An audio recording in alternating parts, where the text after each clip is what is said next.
I saw my ex on the streets. It changed everything. I froze. Right there on a busy Tuesday morning, I saw my ex. But this wasn't just any awkward run-in. What I discovered in those 5 minutes completely destroyed everything I thought I knew about our relationship. The truth? It made me question my entire past. And by the end of this story, you'll understand why sometimes the worst breakups become the biggest blessings. Let me show you exactly how this happened. We dated for 3 years. Everyone called us the perfect couple. Then one day, she ended it. No real reason, just said she needed space to find herself. I was crushed. For 6 months, I barely left my apartment. I replayed every conversation, every moment, wondering what I did wrong. My friends told me to move on. She wasn't right for you anyway, they said.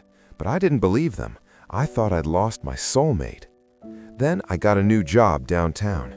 Better pay, fresh start. I was finally feeling good again. My confidence came back. I started working out, made new friends, even went on a few dates.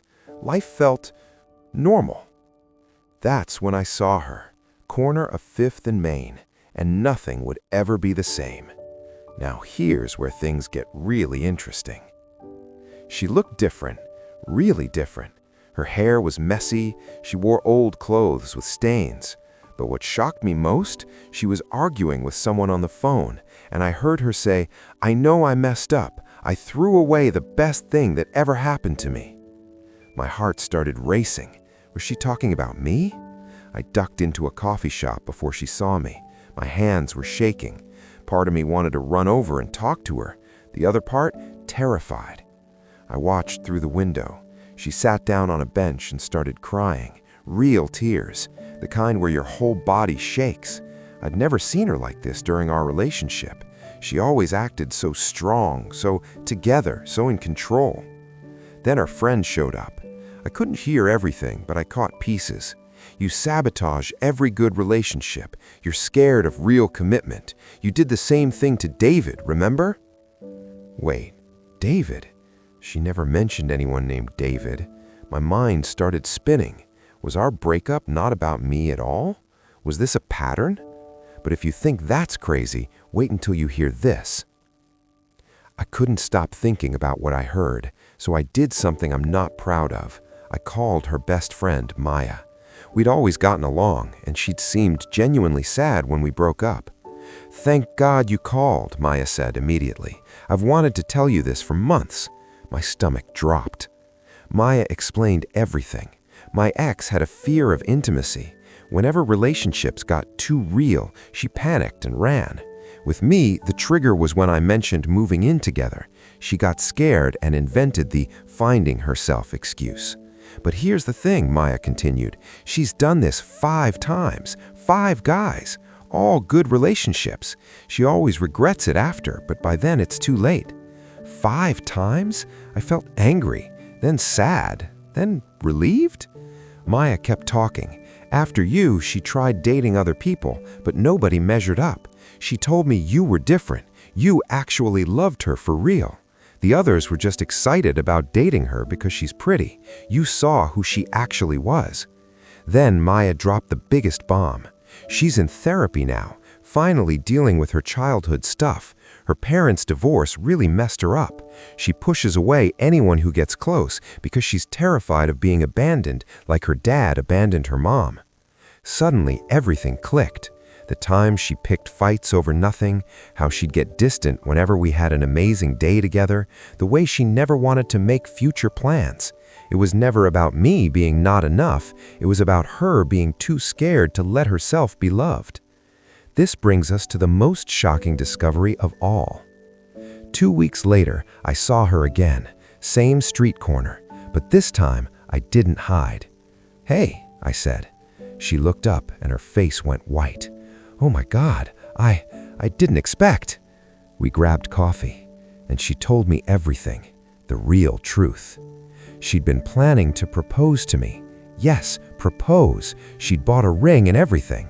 But the night before she planned to do it, she had a complete panic attack.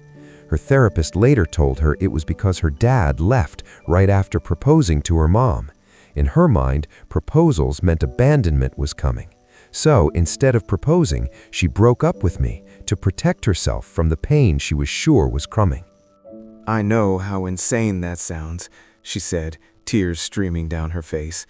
"I threw away the best relationship I ever had because I was scared of being happy. But here's what shocked me most. She didn't want me back."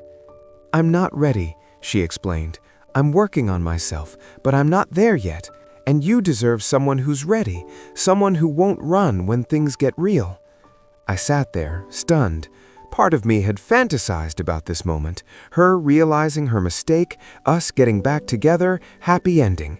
But instead, she was doing something incredibly mature. She was choosing her healing over her happiness, and she was choosing my well-being over her regrets. "I'm genuinely sorry," she said.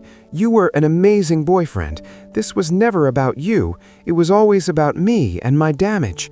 I hope one day you can forgive me." So, what does all this mean for us today?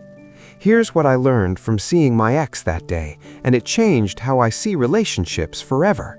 First, most breakups aren't actually about you.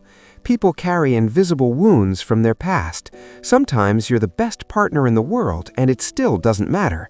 Their pain is louder than your love. Second, closure is overrated.